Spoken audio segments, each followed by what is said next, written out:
We are all museums inside of us. We all hold social memory and social stories. Look for your ancestor knowledge, and you're going to see that you are a museum in yourself. And also that we can learn so much about ourselves through the histories that are there. And when I called Regenerative Museum, I'm also calling how we regenerate ourselves, our social memory, our cultural memory that lives within you.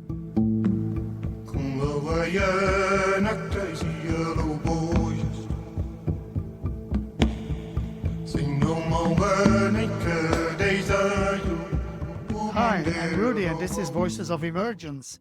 Together with my co-host Alex de Carvalho, we're joined today by Lucimara Letelier, cultural strategist, regenerative thinker, and founder of Regenerative Museums, a global initiative reimagining how cultural institutions can become living systems that serve life.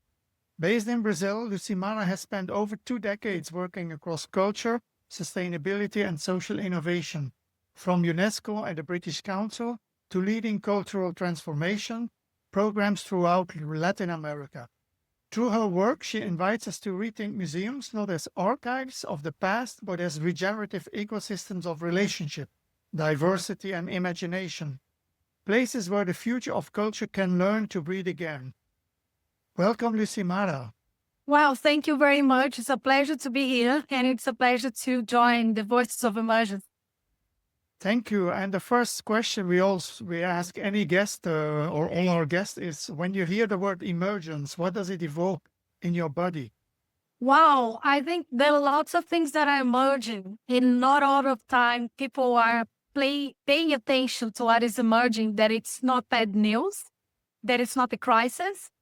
So I see lots of positive ideas emerging, and I see that they don't have space to be on the mass media. And I have been through a lot of journey in relation to deep ecology. And I see that the people who are very much connected to deep ecology, they see what is emerging. And what is emerging, it's a call from the earth.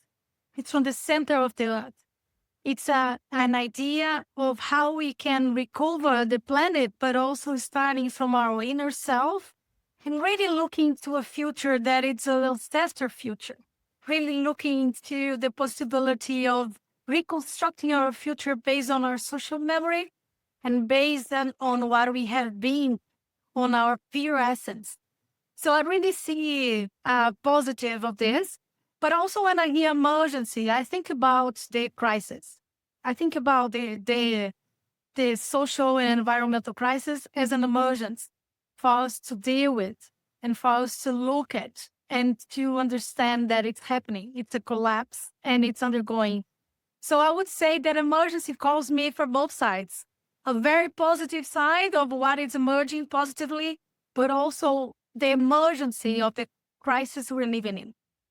Lucimara, it's great to meet you. And as you know, I'm partly Brazilian myself. And I'd like to know that growing up in Brazil, which is a country of diversity and contradiction, how did this ecosystem, this cultural ecosystem, shape your understanding of regeneration? I think this is a great question, Alex, because I have been exposed to the international community of regeneration, but I have my own roots on what happened in Brazil in terms of colonialism. So I come from Minas Gerais. Minas Gerais is a colonial state. And I have on my own blood the 3 races. So I am part African, Brazilian, part Portuguese, and part Indigenous. And this is because of the colonial process, as you know, in Brazil, but especially in Minas Gerais, where the gold mining happened. And also the area where I lived in was a lot of production in terms of coffee, orange, and the big farms from Portuguese people. But I grew up without knowing this. So the memory was not accessible to me. My parents were not raised to have critical thinking in relation to what was globally happening. So I grew up thinking that I was white and I am a person of color and I am an Afro-Brazilian woman. And this shifts a lot on how you understand regeneration, because I feel that I'm co-responsible to bring something different from what I was raised from. And I think I need to influence my daughter in the future of generations to understand that regeneration is also knowing where you come from.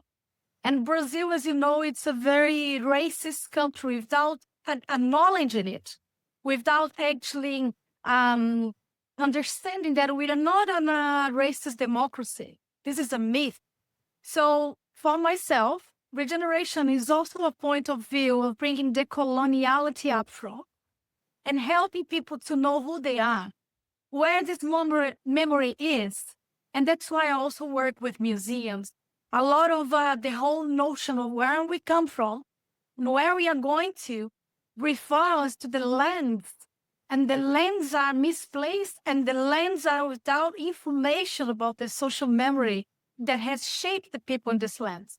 So I think for me, coming from Brazil, I try to bring to the regeneration movement internationally the notion that people who are from the South can have a different lens on regeneration, because it is about a culture of care, but it's also about knowing that these people their power has been taken off during colonialism.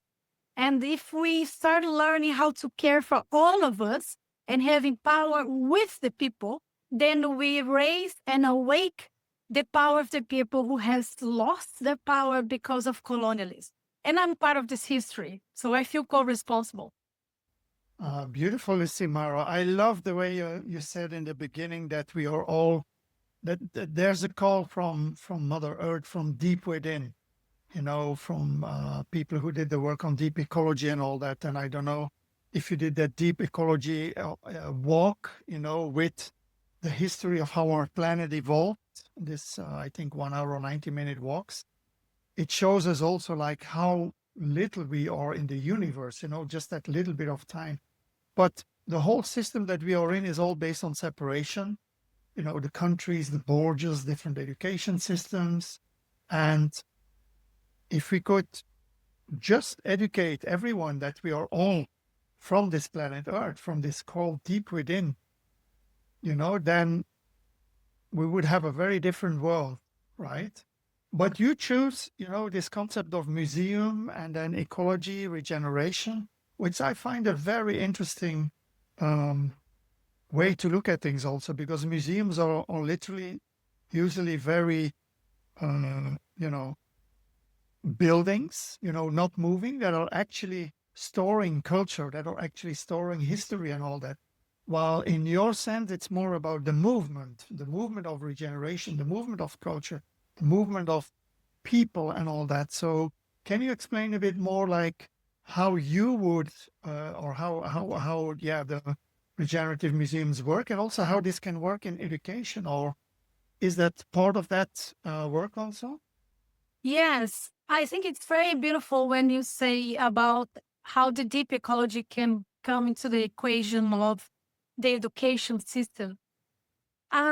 Regenerative museums is a concept that I created during my thesis and my studies in the University of Leicester in England, because when I started studying regeneration, I felt the absence of museums and art and culture, the traditional, the more classical museums and the big arts organizations were not there. And I am an arts manager. I started my career in 1999 working different arts organizations, museums, and I worked in the US. I worked for the British Council. I worked for big organizations involving orchestras, dance companies, involving museums. And I know their power of influencing people's mind and especially heart. And we also know the science and environmentalists will not be able to reach everyone just by cognitive senses. Well, I do think that regeneration, it's about the heart. So I understood that there was a power there. There was a missing point. And I had work at that point when I started studying regeneration was almost 10 years ago. I was the deputy director of arts for the British Council in Brazil. And I became someone that was influential in the Brazilian arts scene. But I thought that I was not here to be a bureaucratic. I was here to be a change maker. And I stepped out of the system and I started going in eco villages to study regeneration with the people who do bioculture, bioconstruction, the indigenous knowledge, and I started doing it. And that's when I became a designer in sustainable practices and regeneration. And I understood that there was a missing point of the fact that NGOs were struggling a lot to bring to people the notion of sustainable development while they don't have the audience. So just bear with me. I worked for a human rights organization called ActionAid for 4 years. We don't have the audience with us. We need to go for the audience. So Médecins Sans Frontières, ActionAid, Greenpeace, they need to reach the audience. Arts organizations, museums, the audience is here. Billions of people go through 160,000 museums globally. And so their capacity of influence it's gigantic. It's immense. So I started understanding that I know that business. I know how museums operate. I know how arts and culture operate. And I could influence their mindset for regeneration. But it was a long shot. Why? Museums are a very important organization of trust. Lots of research proves that museums are much more trusted than universities and governments, and then other institutions. However, they were very much focused on preserving the past, as you know, and preserving, safeguarding objects. How do we shift that model and say, you are community centers? You are right there. You are in the cities. You are place-based. So I started studying and gathering regenerative thinkers like Daniel Wall and asking them, Bill Reed, and asking them, what do you think we could do to bring regeneration to the center of discussion of museums?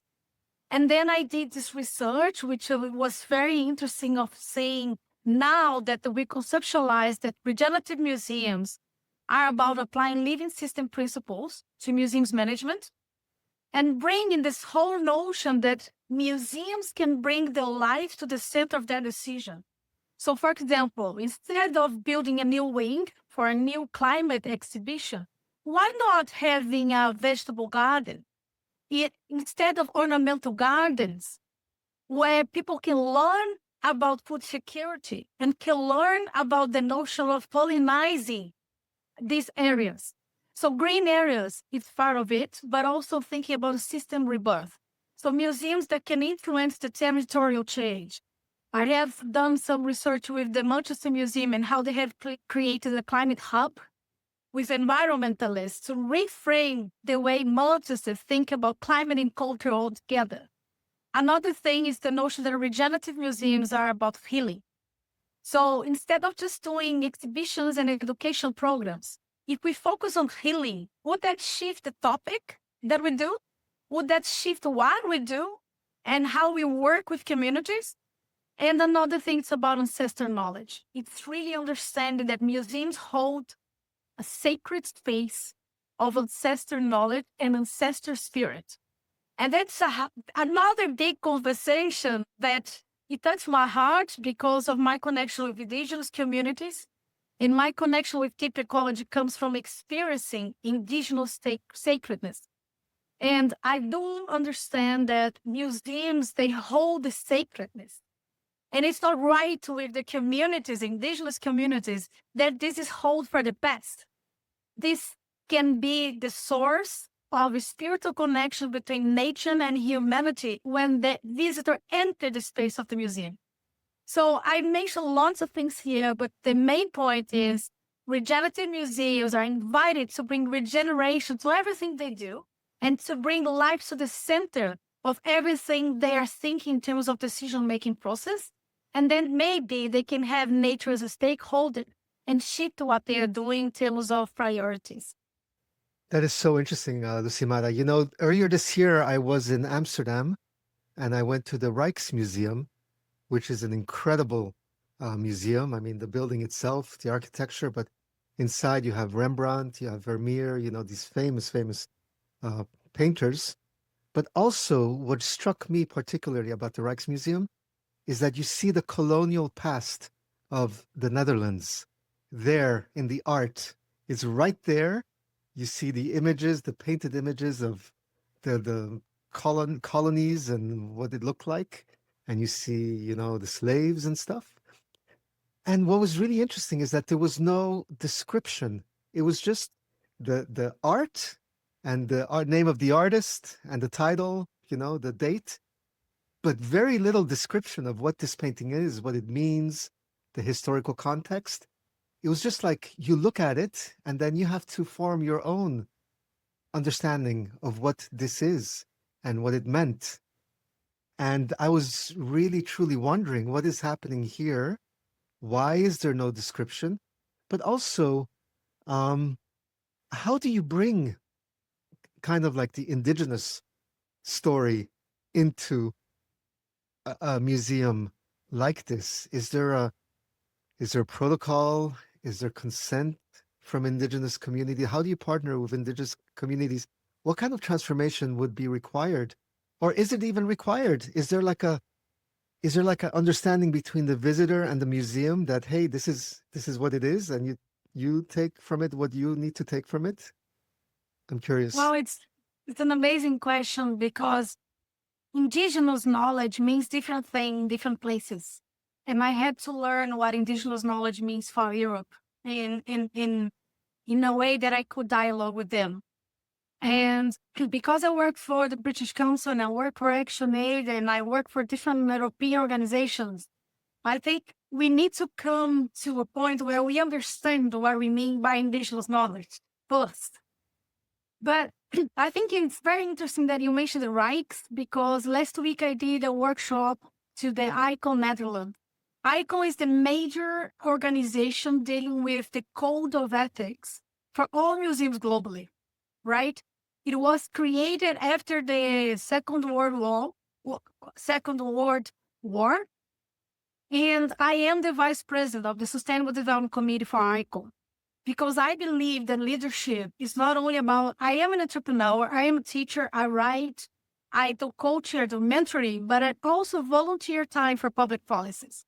So at ICON, we create policies for decoloniality in museums, and we also co-create dialogue about how museums professionals need to be trained about decodifying and change how we have expressed the voices of indigenous people throughout the years that was unfair and was incorrect.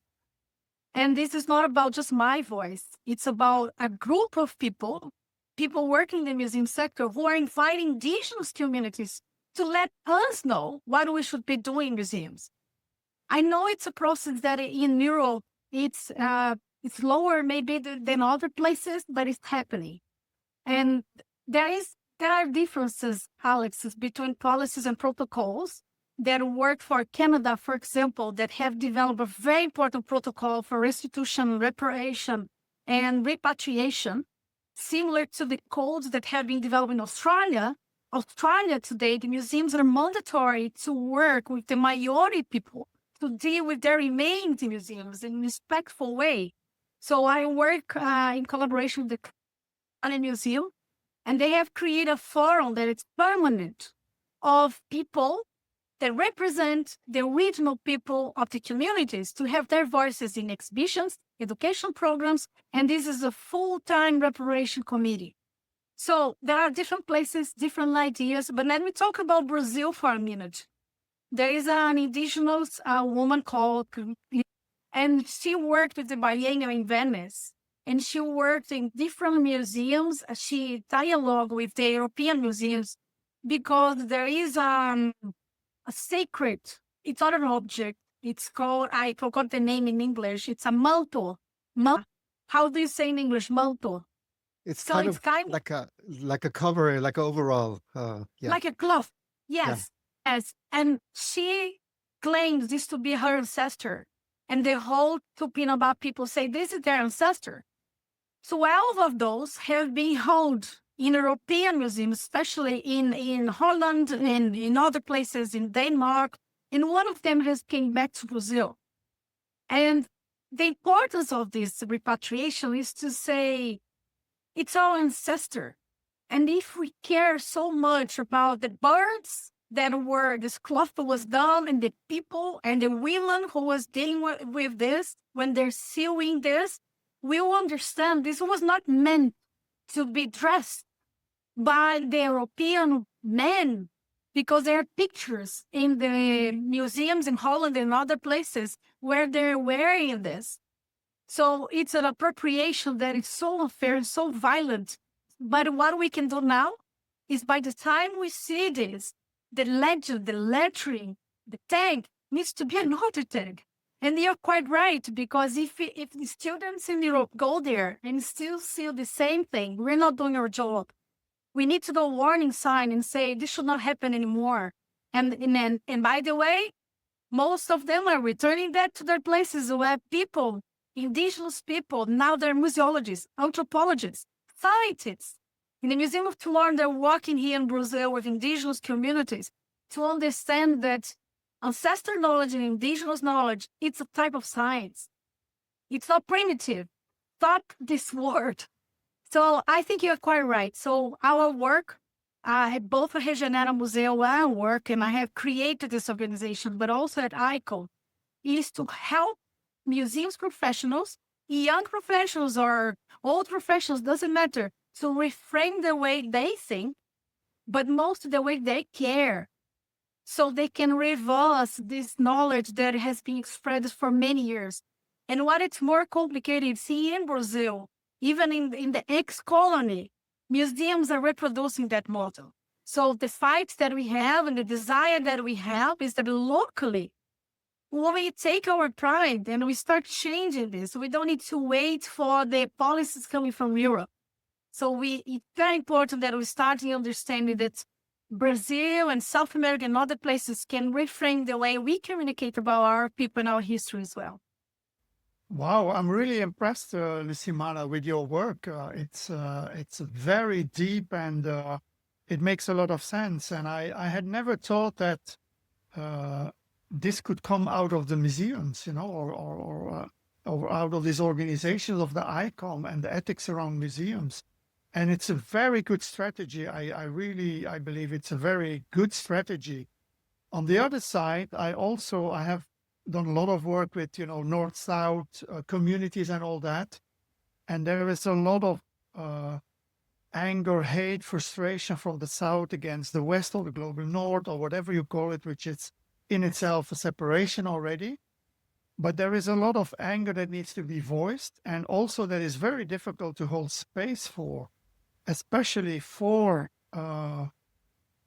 people from the global South and global North sitting together. And also, at the same time, if you're a colonial person or you have a colonial ancestry, it's very difficult to accept this. Yeah, and I have sit in rooms also where we talk about decoloniality and with people, and it's a very, I personally, I got triggered myself in the first time that, this came up, because even if you are open with your heart and your whole philosophy and your ideas on life, there's something genetically going on, from your ancestral code.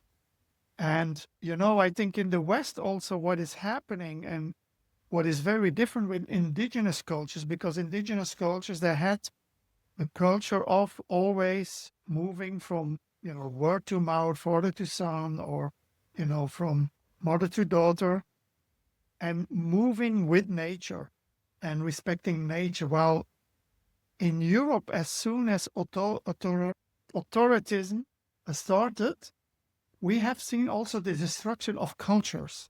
Yeah, like for example, my culture is a Celtic culture. I'm from Belgium, but there's hardly any wisdom alive because it was completely destroyed by the Romans.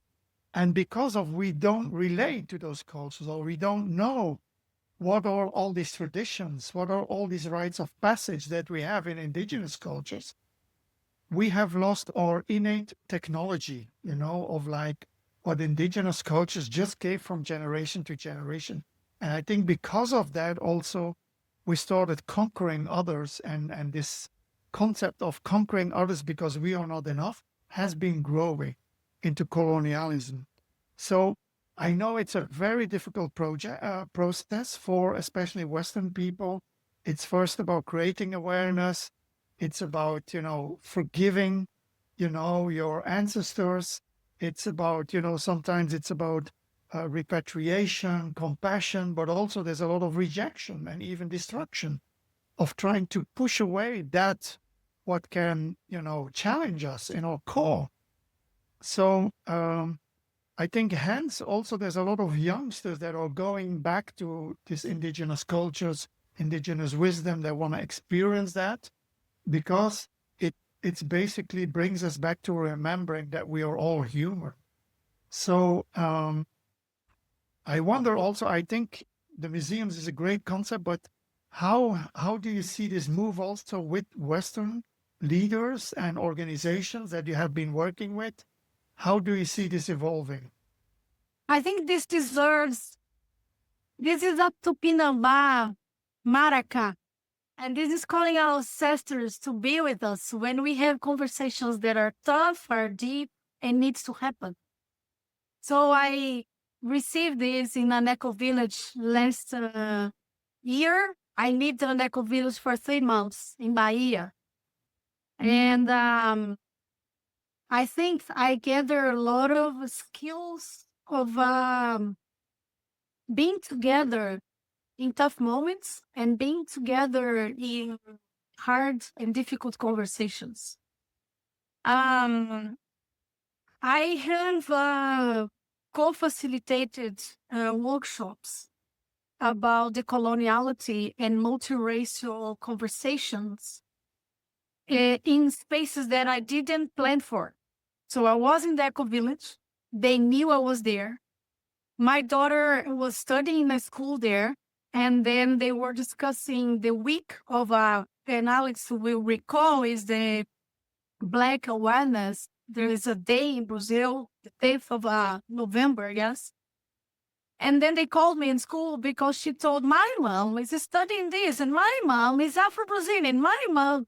So I went there. But the critical point here is I started doing workshops about multiracial conversation, about white fragility, about the coloniality, about the fact that I am a representation of a part white family and part Afro-descendant family. So I feel part of the problem. It's very hard when you have conversations where people are holding just one side, and the whole notion is taking the side in the center.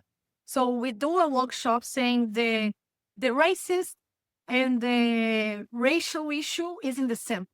We are all around. And we did it in the eco village. We sit around and we did a workshop with different perspectives. And I can talk more about this.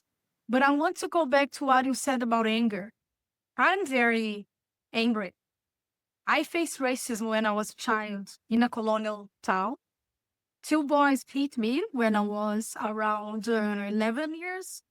And I never told my white father what happened until I was 40. And I want to say this because it changed the whole perspective of understanding that I need to regenerate myself before I start doing regeneration outside of me. I need to talk to my blue eyes father, who I love so much, and who comes from Portuguese families.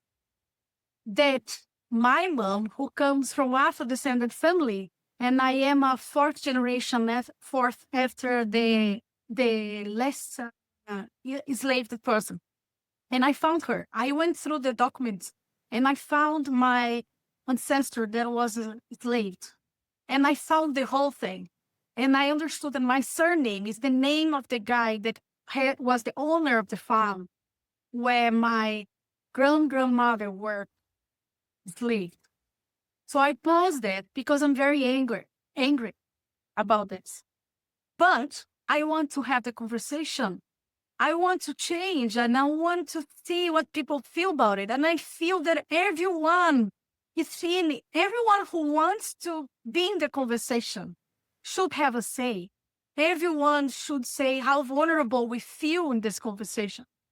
And museums are a very important space to hold this space, but not everyone has the skills to do so. Not everyone in the museums or universities or schools are prepared to do this because we project ourselves and we put ourselves there. And then when something happens in the middle of the facilitation, we can't hold the conversation still because we have our own problems with that issue. So what I can say is that it's very important to say that the same source of power over nature is the power over people. So slavery was born when people start doing exploration of nature to create economic power. And to do so, they create power over people, and that created slavery. So it's the same source. So climate change started right there. So climate change started in colonialism when they decided to go to colonies and take over nature and say it's mine. And then this people is also mine. And then they work for me so I can have this land. So I think it's good that we touch on this. So biocultural, who I really believe, so he has done with you a podcast here. I went to Schumacher College last year with Satish Kumar, and I spent time there. And I heard the professors there. And I also gave a teacher at Schumacher College about shifting the lenses because the climate change issue and regeneration is not environmental, it's cultural. And this is why I went into the equation. And I was the co-curator for Colabora America. It's a festival of regeneration innovation. Lots of professors from Schumacher came to our festival here. And during Colabora America, we did such a thing, Rudy. We invited people to be in space where the coloniality was in the center, feeling uncomfortable. And talk about the feelings, not about what you think about it, but how we feel. And starting from this. So Vanessa Andreotti is doing a beautiful work on this from Canada, but lots of Brazilians are working with her. And they came to work with us in the Colabora America Festival. So what I would say is we need to sit together. We need to bring the equation in the center, and we need to talk about wild's fragility. And we need to talk about the issues and how we feel about them and what each person can do from where we are. I'm white, I'm Black, I'm Indigenous, and where I am. What are the powers of influence I have? Let's talk about this from where we are. And it's sort of an easy equation, but I think museums have instruments to deal with it. There are some anti-racist groups in museums at the moment working with Kilobola people, so the reminiscence of Afro slavery people. And they are working to change the codes and to start having a critical conversation throughout museums for this conversation to happen. So those kind of things can be done, but I feel that we need to develop the inner development skills, inner development goals to help people to deal with the frustration that it's not about solving things. It's about entering the difficult conversation and see what comes out of it. One way to look at it is that institutions have like a emotional imprint or emotional like infrastructure. Like when I think of the Louvre, there's a specific thing that comes to mind, a specific feeling, an impression. I know what the Louvre is, what is in there, and it's like static in my mind. That's the Louvre. It has always been like that. It doesn't change very much. But when we talk about indigenous or like Afro-Brazilian traditions, there's a lot of ritual, art, community, there's change. So how can we invite like ritual and meaning into institutions like museums without it becoming just spectacle, you know? How can we have both permanence and impermanence in an institution so that it's more of a living type of organism that changes over time? So I had this conversation with one of the most relevant indigenous leader in Brazil now are Ailton.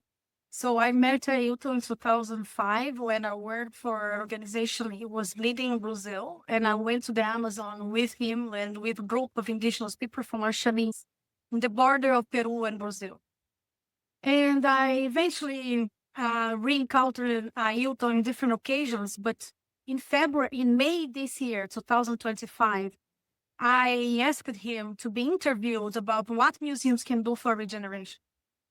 And we spent 1 hour before talking about what museums have done to degenerate Earth. And we were talking about different possibilities. But one thing that is very important is to understand that indigenous knowledge at the moment, they sit in a different perspective. They are working with political issues. They are working in the Senate in Brazil. They are anthropologists. They are different positions, right? So if the Louvre wants to work with indigenous leaders, they can. And as I said, Canada is doing so. Museums in different places are doing so. I went to Paris last year when I lived in the UK, and I was very, very concerned to see how much the Louvre has become a shopping mall because of the agreements of the economic power. So I wouldn't use Louvre as an example, but there are other museums who are open space to give up of their economic power to open space for indigenous people. So I can mention the Museum of Portuguese Language in Brazil. They invited indigenous communities to reframe what language means. Because Museum of Portuguese Language, could be an instrument of colonialist power, a post-colonialist instrument.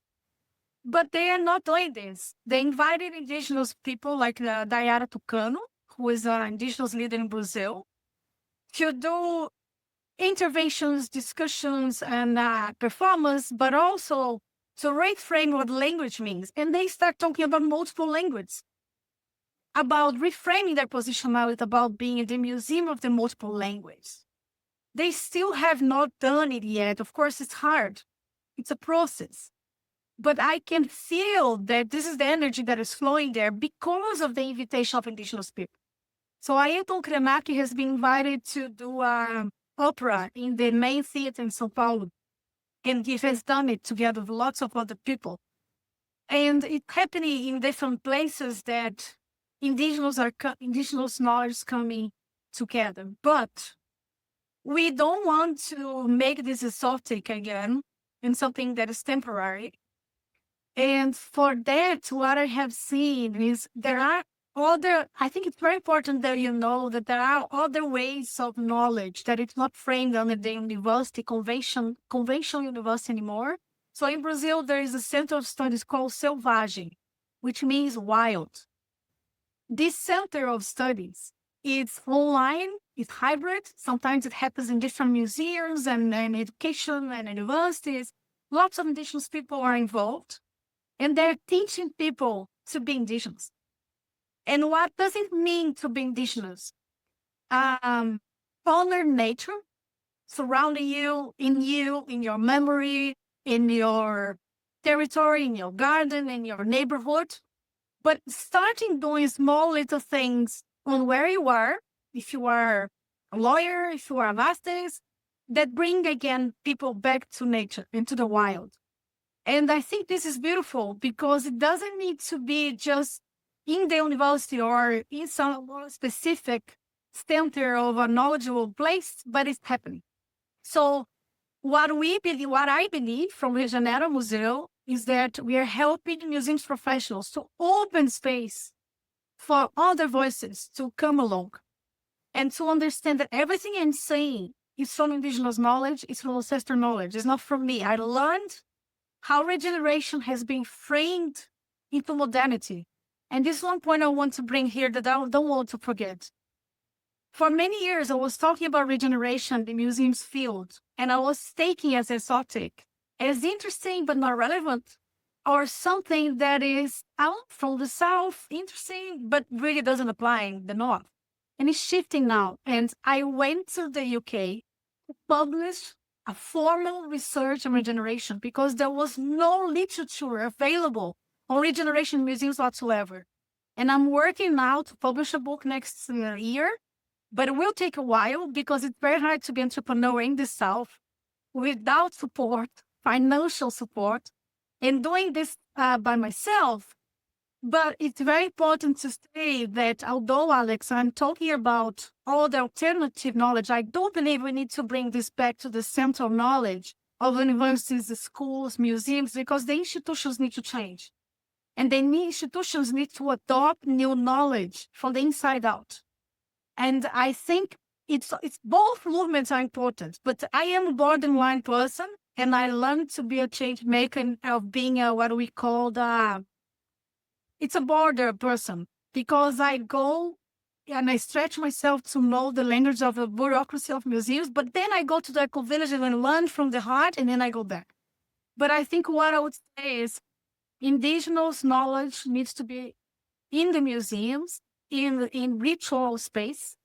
And if you look at the Maori people in Australian museums, they're doing this beautifully because they're doing the burials of their ancestral remains by ritualizing them inside of the galleries. So it's kind of the visitors will say, wow, this is sacredness. And this would not be possible with just a museologist or education that was trained in a very famous university in Europe. This is possible because of the dialogue with the original people. And this is happening in some places. Yeah, beautiful. I think, people like us, we've all been through our journey of transformation in order to, to get to these ideas and also to really choose this path, which is a path of love, which is a path of connection to this deeper earth. And I also had the chance to work and to do ritual work and ceremonial work with Yawanawa, with Birach and Pitani. I did a lot of work together. And they did this work also with this AI artist, Refik Anadol, the Turkish artist. I don't know if you know about. So Refik Anadol is an AI artist, and he made a work together with Yawanawa, with Yawanawa colors. And he basically exhibited this in different museums globally. And he also created a digital work of it that could be acquired. And then the funds went back to the indigenous community, to the Yawanawa.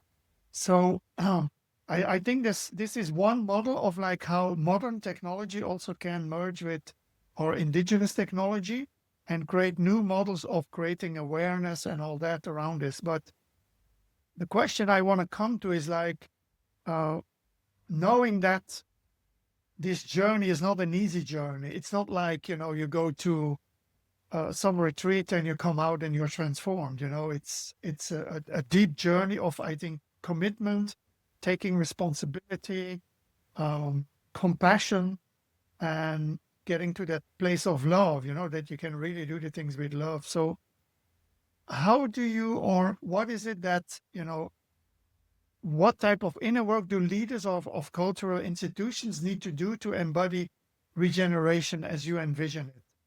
Well, I think each person's journey is different, but I think we need to do immersive programs and not more conferences. And people don't need more auditoriums and lectures. But this is hard because how do we take people out of the institutions and go to immersive programs in nature? It works for me.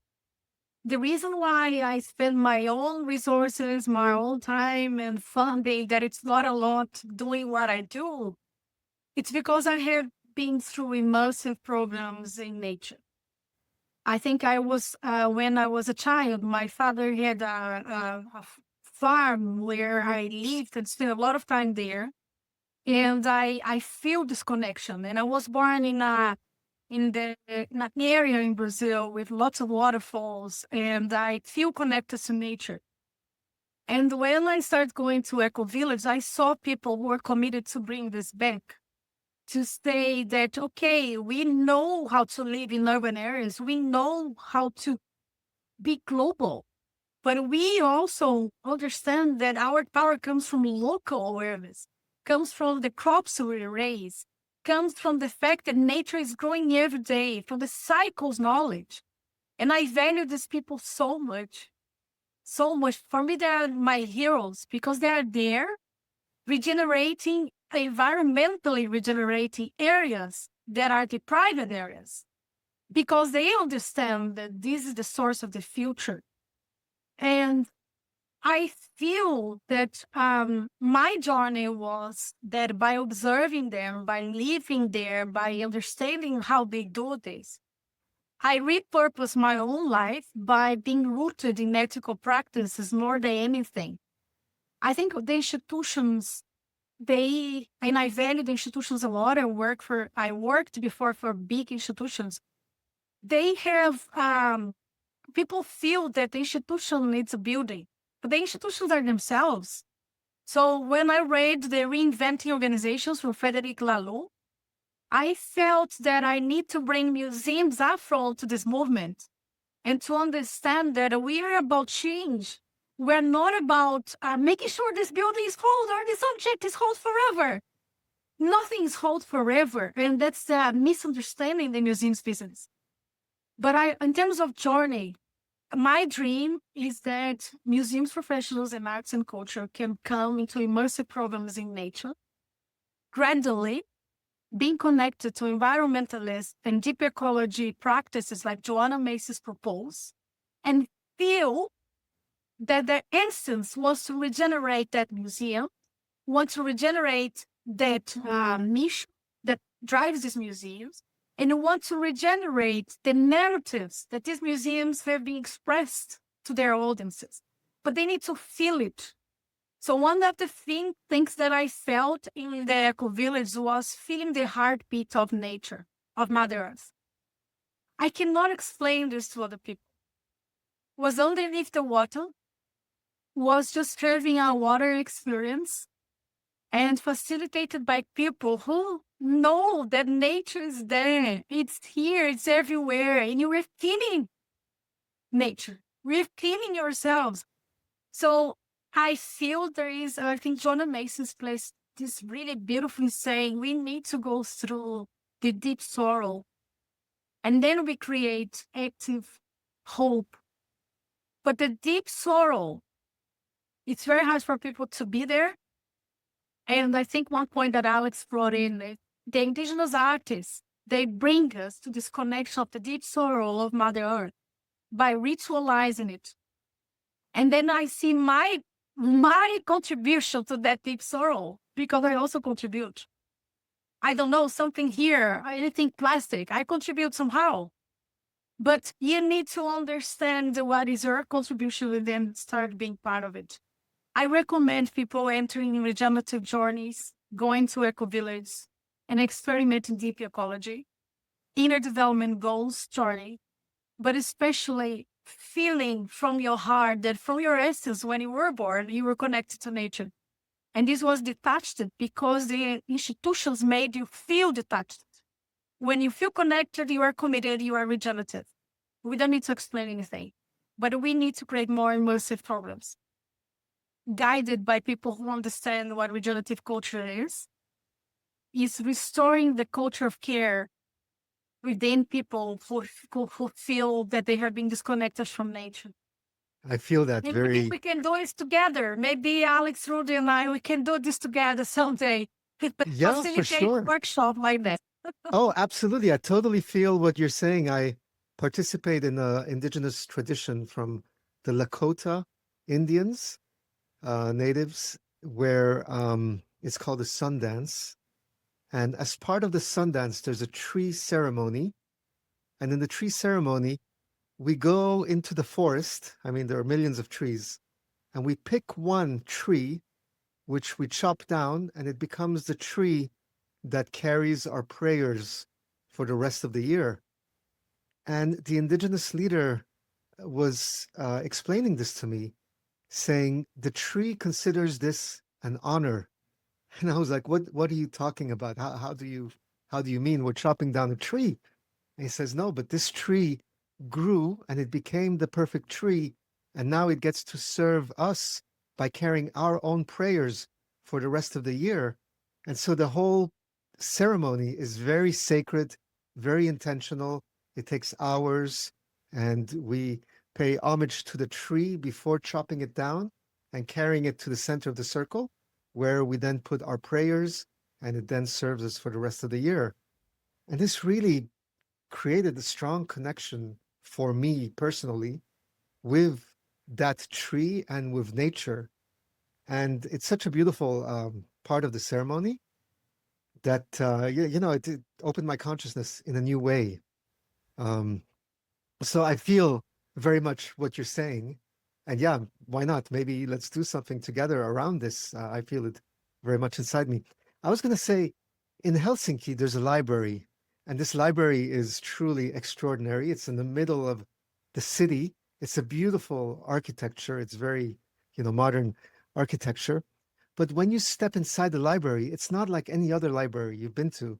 It's a multifunctional living room kind of space. It's like an indoor town square. It's cold most of the year in Finland and Helsinki. So the library functions as an indoor square for people to meet and to have community. And you have spaces for to show a movie or art installations. You have recording studios. You have maker spaces. There's a sauna. So there's many different functions inside this library building. There's a tree in there. There's wooden floors. And the library was built with the input of the public. Before they built it, before they designed it, they asked the public, what would you like from a library? And it created this really living space, which you go in there beyond just looking for books. You go in there to be with people. I'm so inspired by it.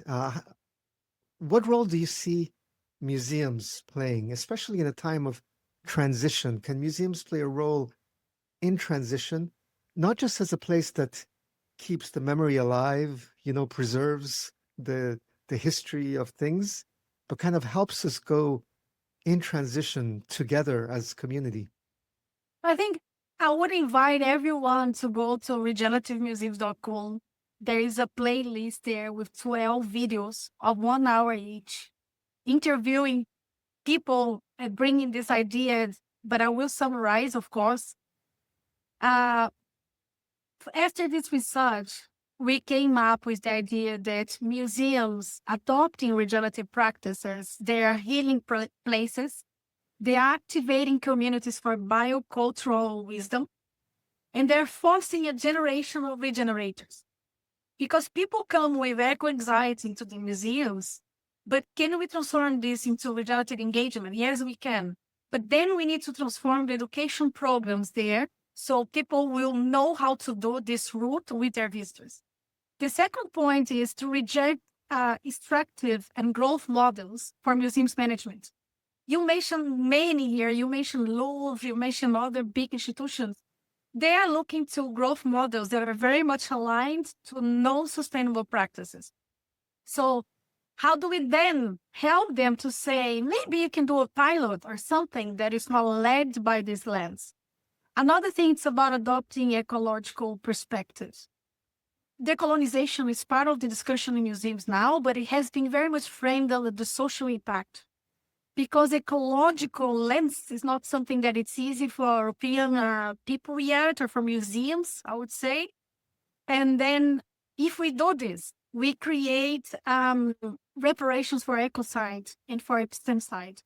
What I mean by this is the fact that this lens where these objects come from, to museums, kind of they kill locally what people know about their own history. And the terminology they use locally now is not equal to what it used to be when they had biocultural wisdom.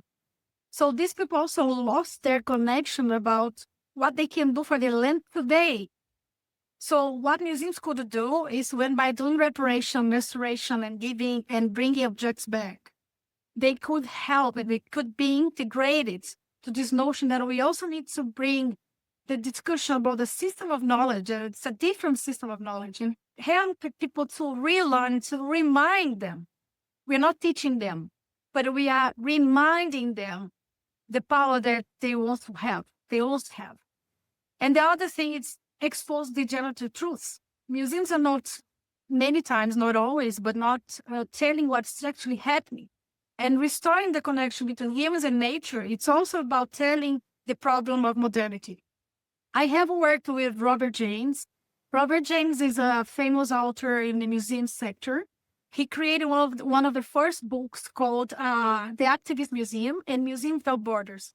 And he loved the research that I was doing. He endorsed the research.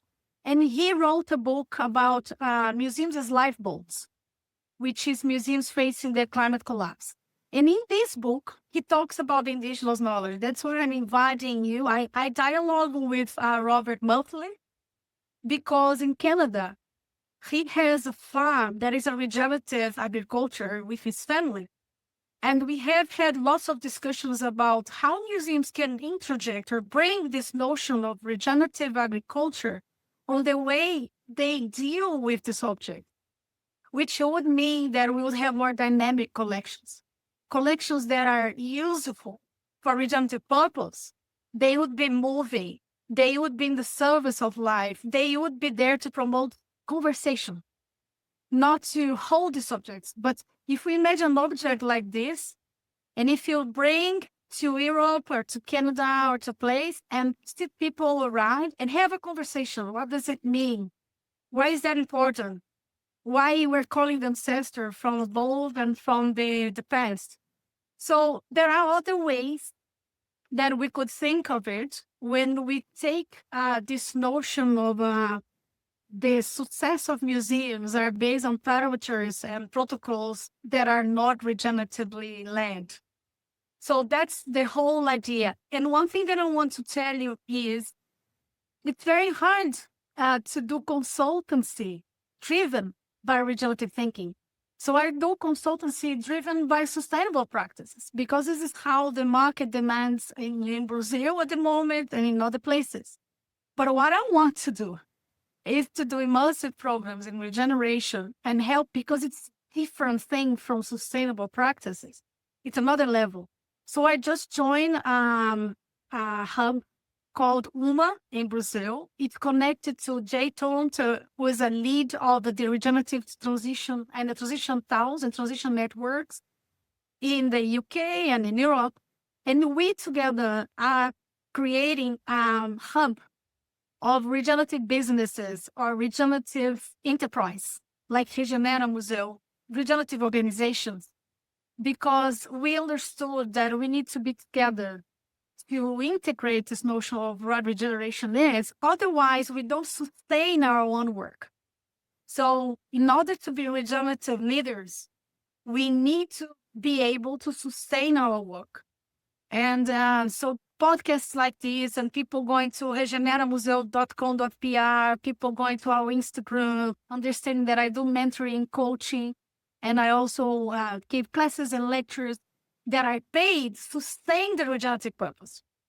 And it's important to say this as well, because this is where we want to go to, but it's not where the market is at the moment. And that's the whole notion of we need to support ourselves on podcasts like this and other initiatives to be able to grow the knowledge that regenerative culture is needed at the moment. It's emerging, but it's also very much needed in all the institutions.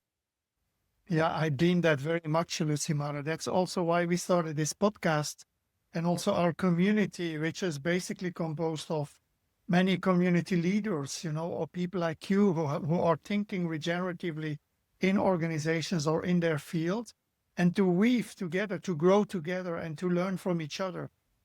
Because I believe that, we are basically creating the next wave of change. Yeah, so we are in flow like a river, like water, and we can move at different speeds, like being in a pond or being dynamic and wild, like and turning into a waterfall, or then arriving, finally arriving in an ocean together, which can be the next ocean of how we can live abundantly together and get out of this scarcity mindset and model, right? So coming to the end of this podcast, I think we are over the hour already. What is one seed that you would plant for your daughter or your children or the children and future generations? What I would plan for them. Um, I speak the truth with my daughter from the very beginning. When she was 5 years old and she asked me why she could not eat nuggets. And I told her, let's see this movie about where nuggets come from. And someone else was telling me, this is very hard for children of 5 years old. And I said, but this is how I see.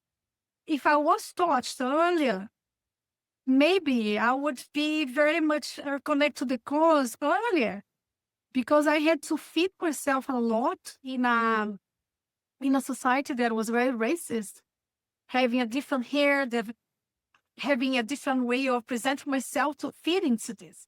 And I don't want her to feel the same thing. So I feel that what I plan for my daughter and for the next generation is authenticity, is truth-telling, and it's the culture of care.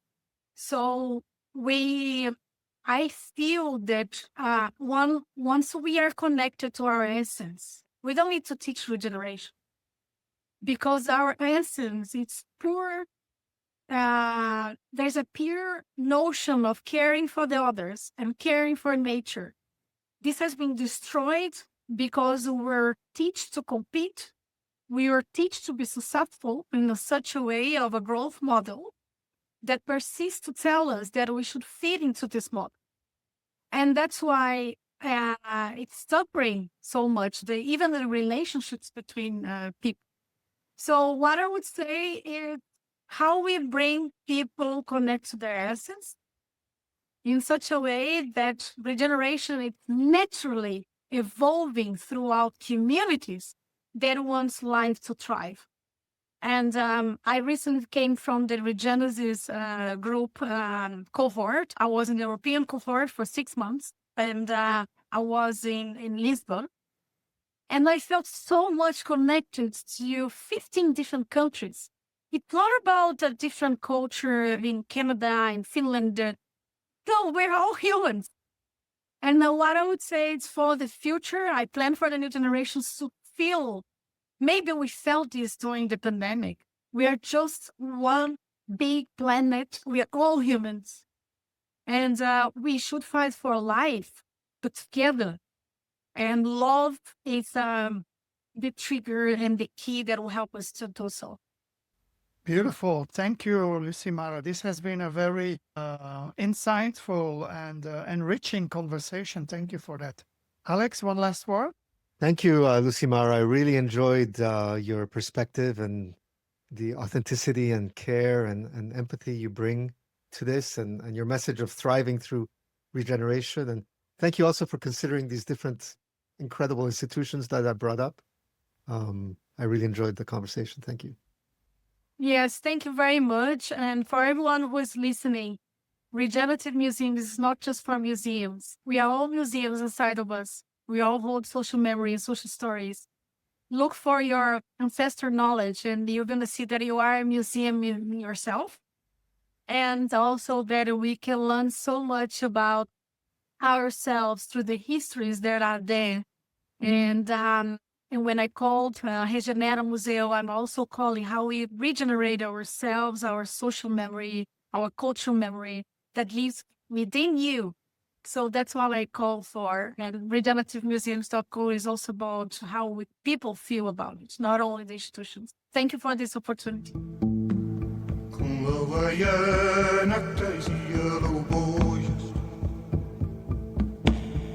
Sing no more words.